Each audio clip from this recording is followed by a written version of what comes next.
बिस्मिल्लाहिर्रहमानिर्रहीम। आज हम basic concept chemistry lecture number 6 का आगाज़ कर रहे हैं और आज का हमारा टॉपिक है कॉन्सेप्ट ऑफ केमिकल बॉन्डिंग। इस कॉन्सेप्ट को हम लोग सिर्फ और सिर्फ अभी इनिशियल लेवल से ज़ीरो लेवल से समझेंगे कि केमिकल बॉन्ड का कॉन्सेप्ट कहाँ से आया, क्यों आया और आगे ये एडवांस लेवल तक कैसे जाएगा। इंशाल्लाह ये हम अपने कोर्सेज में स्टार्ट करेंगे। ओके, सबसे पहले हम डेफिनेशन देखते हैं केमिकल बॉन्डिंग की। The force of attraction that holds atom, जो एटम्स को पकड़ के रखती है together in the form of molecules और कंपाउंड। कोई फोर्स ऑफ अट्रैक्शन जो एटम्स को पकड़ के रखती है, किस फॉर्म में, या तो मॉलिक्यूल की फॉर्म में या कंपाउंड की फॉर्म में। बच्चा, हम लोग अपने इस पिछले लेक्चर में इस चीज़ का जिक्र कर चुके थे कि जिस भी एटम के पास एक, दो या तीन इलेक्ट्रॉन होंगे उसके वैलेंस शेल में, वो हमेशा लॉस ऑफ इलेक्ट्रॉन शो करेगा।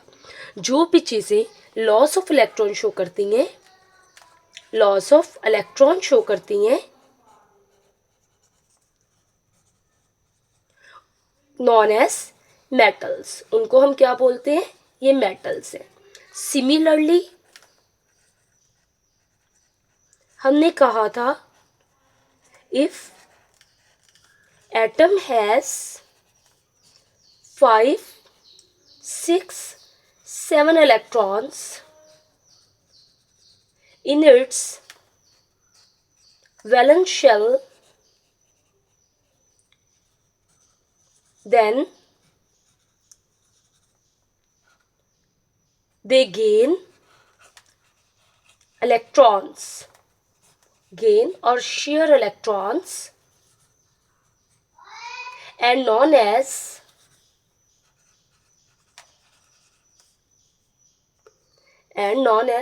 Non metals. इन्हीं को हम लोग क्या बोलते हैं, नॉन मेटल्स बोलते हैं। अब मेटल्स और नॉन मेटल्स के या लॉस ऑफ इलेक्ट्रॉन और गेन ऑफ इलेक्ट्रॉन से हम केमिकल बॉन्डिंग के कॉन्सेप्ट को कैसे डिस्कस करेंगे। ओके, सबसे पहले मैं आपके सामने सोडियम लिख रही हूँ और इसके हम लोग इलेक्ट्रॉन्स का नंबर लिख लेते हैं, और सामने क्लोरीन लिख रही हूँ, इसके इलेक्ट्रॉन्स का भी हम नंबर लिख लेते हैं। सोडियम और क्लोरीन का हम लोग स्केच बनाते हैं। This is the central portion which has 11 protons. First shell has 2 electrons. Second shell 1, 2, 3, 4, 5, 6, 7, 8. And outermost shell has 1 electron. Chlorine का स्केचअप हम लोग ड्रॉ करते हैं। 17, 1, 2, 1, 2, 3, 4, 5, 6, 7, 8। और ये सबसे बाहर वाले शेल में बचे हुए 7 इलेक्ट्रॉन, 2, 3, 4, 5, 6, 7। अब सोडियम और क्लोरीन आमने सामने हैं।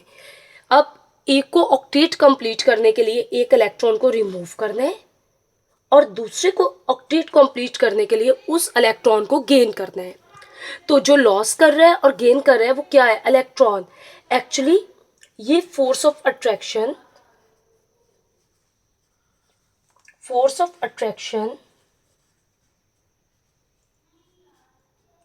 या केमिकल बॉन्ड की बुनियाद है, लेट अस सपोज अब ये इलेक्ट्रॉन क्लोरीन की तरफ मूव किया तो इनके दरमियान एक ब्रिज बन गया।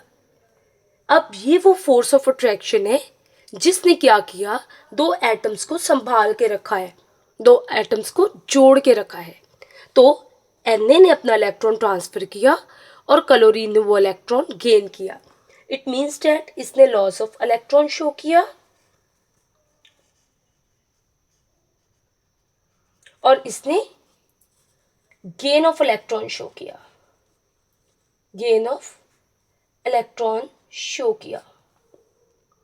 अब लॉस ऑफ इलेक्ट्रॉन और गेन ऑफ इलेक्ट्रॉन से एक फोर्स ऑफ अट्रैक्शन डेवलप हुई जिसको हमने क्या नाम दिया, केमिकल बॉन्ड का नाम दिया। अब बच्चों, केमिकल बॉन्ड की भी डिफरेंट टाइप्स हो सकती हैं। सबसे पहली टाइप जिसका भी अभी हमने जिक्र भी किया है, types of chemical bond. Chemical bond की भी कुछ टाइप्स हो सकती हैं। First type ionic bond, ionic bond. Second type covalent bond and third main type is metallic bond, metallic bonds. बच्चों ये सारी बॉन्ड ट्रांसफर ऑफ इलेक्ट्रॉन की वजह से बनते हैं। ट्रांसफर, शेयरिंग ऑफ इलेक्ट्रॉन की वजह से डेवलप होते हैं।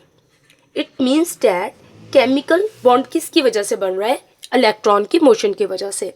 आयोनिक बॉन्ड किसके दरमियान में बनेगा? हमेशा एक मेटल और नॉन मेटल के दरमियान, ठीक है। कोवलेंट बॉन्ड कब बनेगा? एक नॉन मेटल और नॉन मेटल के दरमियान। Is that clear? और मेटालिक बॉन्ड किसके दरमियान बनेगा? मेटल्स के दरमियान में बनेगा। तो इससे हमें पता चला कि डिफरेंट टाइप्स के बॉन्ड कैसे जनरेट होते हैं।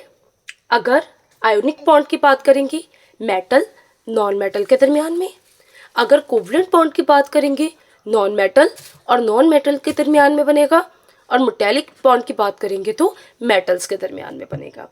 अब थोड़ा थोड़ा सा हम इसका कॉन्सेप्ट ले लेते हैं और इसके ब्रीफ लेक्चर्स हम लोग वीडियो शूट में नेक्स्ट इंशाल्लाह कवर करेंगे। सबसे पहले ionic bond.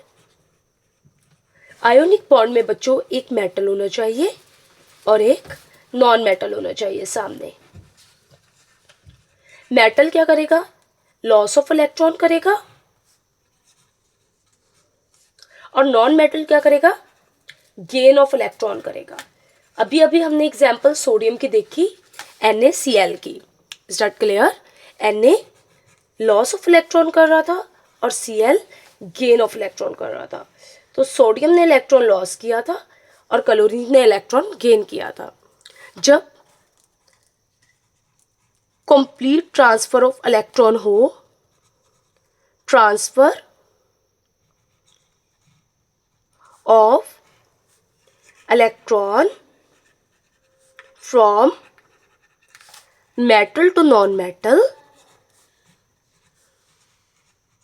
Non metal is called ionic bond. इस चीज को हम लोग क्या बोलते हैं? आयोनिक बॉन्ड बोलते हैं। जैसे NaCl, ये अब मिल के रह रहे हैं जो कि हमारा कॉमन सॉल्ट है। ये मेटल और ये नॉन मेटल। जब मेटल और नॉन मेटल के दरमियान में बॉन्ड बनता है तो कंप्लीट ट्रांसफर ऑफ इलेक्ट्रॉन से बनता है। कौन ट्रांसफर करेगा? मेटल इलेक्ट्रॉन ट्रांसफर करेगा, नॉन मेटल उसको गेन करेगा, और इससे इलेक्ट्रॉन के लॉसिंग और गेनिंग की वजह से इनके दरमियान में फोर्स ऑफ अट्रैक्शन पैदा होती है, जिसको हम केमिकल बॉन्ड बोलते हैं। दूसरा बॉन्ड बच्चे कोवलेंट बॉन्ड। कोवलेंट बॉन्ड बच्चों हमेशा नॉन मेटल्स के दरमियान में बनता है। नॉन मेटल के दरमियान में बनता है। बच्चों इसमें कोई भी अपना इलेक्ट्रॉन लॉस नहीं करता। No loss, no gain of electron. तो फिर क्या होता है? फिर बॉन्ड कैसे बनेगा? It is formed by sharing of electrons. तो ये हमेशा किसकी वजह से बनेगा? शेयरिंग ऑफ इलेक्ट्रॉन्स की वजह से। इंशाल्लाह यहाँ तक हम इसको फिनिश करते हैं।